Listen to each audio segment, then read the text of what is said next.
Ron Van Timmeren from Celebration Cinemas. I don't know, the horse movies that come to mind. Seabiscuit, right? That was a pretty good one. Awesome. Yes.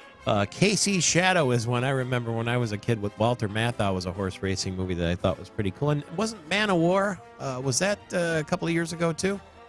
Yeah, Secretariat. Secretariat, that's the one. Both of them in it, right? Yeah, that's it. Any others come to mind?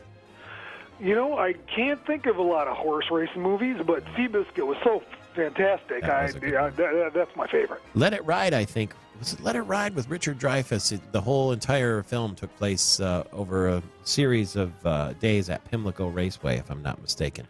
But you are saying, wait a minute, why is he talking horse racing movies? We have probably the summer blockbuster sitting there waiting for us to talk about it, right? Yeah, you're right. Could be the biggest box office movie of the year based on predictions. Of course, that's Avengers Age of Ultron. I was one of thousands of people last night that went out and saw it. We had probably 10,000 tickets sold last night around the Celebration Cinema location, so it's going to be a huge hit. Okay, I'm going to guess it's more than 2 hours long.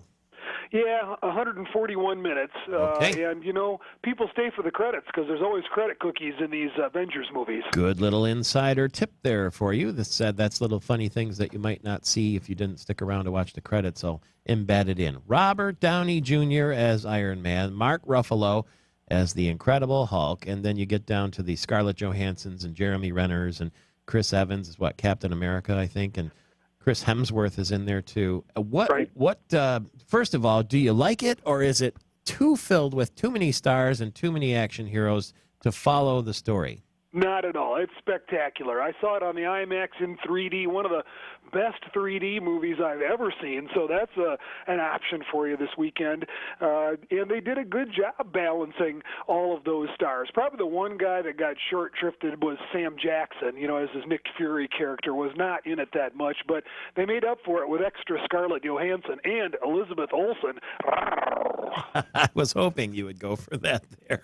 And I see, it looks like in the trailer that's been showing for a long time now that it's pretty heavy duty.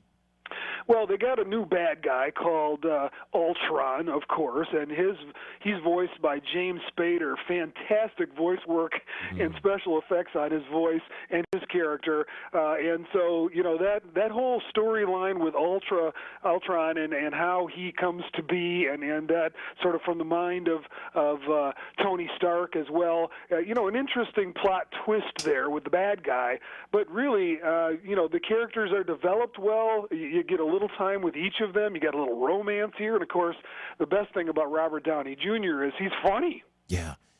So Robert Downey Jr.'s Tony Stark sort of invents his own nemesis? Well, he's trying to create the perfect peacemaker, but what could go wrong will go wrong. And Ultron starts he's artificial intelligence, and he decides after he digests all of this knowledge that about human beings that, well, the planet would be better off without human beings. Wow.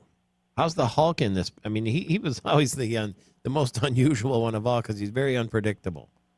Yeah, I've always wondered why Hulk was so indestructible and how he could do the things. He's the most fantastic character of them all, if you ask me. But there was a nice little romance going between the Hulk and Black Widow, even though the Hulk has Bruce Banner, not the green guy, so it didn't get real kinky there. Anyway, I liked his scenes. Rats, that would be kind of interesting to see. And also, I'm like you. I don't know why the Hulk is indestructible because really he's just a big, puffed up, bloated up guy, right? It's not like he's made of armor or anything like that. Yeah, there are those scenes where lots of bullets are flying, and lots of our heroes don't, they aren't bulletproof, you would think, but that's the fantasy part of a comic book movie. So you like it? 141 minutes, and does Robert Downey Jr. once again steal the show?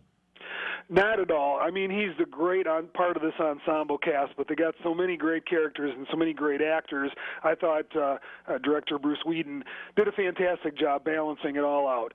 There's a 2D, 3D, IMAX, and the D-Box, the Seats That Move version of this movie. It's tracking maybe 200 million plus this weekend. Could break the record set by Avengers 1 back in May of 2012. So that'll be interesting to watch. Already over 250 million worldwide, on its way to $1 billion. It's going to be a massive hit. I guess you'd have to be nuts to put anything up against it, but is there anything else coming out this weekend? No, that is the only wide release. A couple good holdovers like Age of Adeline. I saw Ex Machina. That was fantastic. So really a lot of good holdovers in theaters, too. Ron Van Timmeren. See the movies. See you at the movies. And he says, don't forget, stick around for the closing credits because they'll have some little surprises in there.